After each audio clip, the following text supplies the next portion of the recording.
Hope everyone is having a fun night tonight. Before we begin, this podcast is brought to you by FedEx, America's fastest reliable delivery service at low-cost delivery fees. If you are interested in using FedEx in your next delivery, make sure to use the promotion code today, FreeFedEx, which then gives you a whopping 14-day free shipping anywhere you'd like. Those who are new to this podcast, my name is Sonia, the main host of this daily podcast, and we usually discuss about mysterious events occurred during the past few years. Now on to the podcast. Today we have two special guests from the FedEx Corporation. Introducing Chuck Noland, one of the employees that survived the plane crash 4 years ago and miraculously made it back. I'm so sorry for my bad English. And we also have CEO of FedEx, Fredrick Smith, that wanted to answer a few questions that we are all curious about. Today's topic will consist of Chuck Noland's experience on the island and how he dealt with some of the difficulties posed on him. And also, we will be asking some few questions to Fredrick Smith about the accommodation they made or will make in the future for Chuck's tragic accident. To start off, we'll ask Chuck, the man himself, by asking what exactly happened during the plane crash and how you were able to make it onto a deserted island. Well, during Christmas, I got on the FedEx carrier plane, and during the time we were crossing the Pacific Ocean, the pilot stated that the plane was experiencing some turbulence. At first, I thought it was normal, but at the blink of an eye, I had already put on the gas mask and the plane was shifting from all directions. When one of the co-pilots equipped me with a life jacket, that's when I knew for sure something was wrong, and surely enough, we had to brace for impact. Sooner or later, I was underwater, struggling to rise to the surface, and just in time I was able to float the emergency lifeboat. I was absolutely flabbergasted and just held on to the lifeboat for my dear life until I passed out. When I woke up, I realized that I was so at ease to feel the ground, but also in awe because I found myself stranded on a deserted island.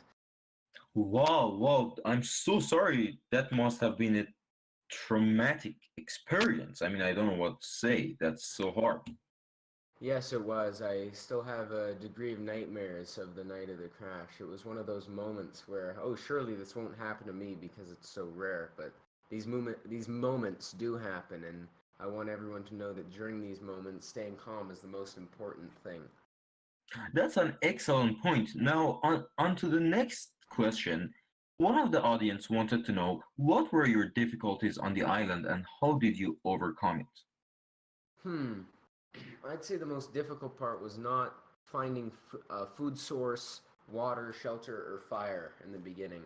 Most difficult was not the physical factor, but rather a mental factor, because in a deserted island you have no communication or social interactions with anyone, not even with animals. This may vary on the person, but for me, loneliness hit me way harder than any physical factors, and it was driving me insane. Loneliness hits everyone at different points of time, and for me, it hit me upon within a few days of the island, or of being on the island. I've realized that people such as me deal with this loneliness by giving an inanimate object a persona. What I mean by this is you start having a normal conversation with this inanimate object and basically treating as your friendly companion when it's just a representation of your lonely self. Looking from a psychological perspective, people might say I've gone mad. But this is what loneliness does to you. It destroys an individual as a human being. For me, I had a companion named Wilson. He was really just a volleyball with a painted face. He was like my best friend, and he really helped me through my vast majority on the island and the difficulties I faced. Eventually, I had to let him go and realized at that point my loneliness begun to fade away, and it was time to let go of my need for a companion, because nothing lasts forever. Well, that's interesting. Now, the last question for you is how did this whole experience change you? I'm going to keep it short because I can go on for hours, but essentially, every value and belief I had completely changed. My sense of time is different, more gratitude and grateful, and I try to live in the moment, not miss out on important events because of work anymore. That is fantastic. I mean, I'm sure you have quite a bit of trauma. It seems like you've gained some good and bad qualities throughout this time. Now, since we are almost out of time, we have one last question for Frederick Smith. How will or were you able to accommodate for Chuck Nolan's accident of the plane crash? Firstly, we deeply and sincerely apologize to Chuck Noland, to the public, and everyone that was suffering from the axe incident. Second, we compensated Chuck Noland for his lost 4 years in civilization with ongoing position for FedEx and $500,000 in check to pay up for his 4 years of lost time. We're also giving Chuck as much as time he needs away from work until he is able to revitalize from this incident.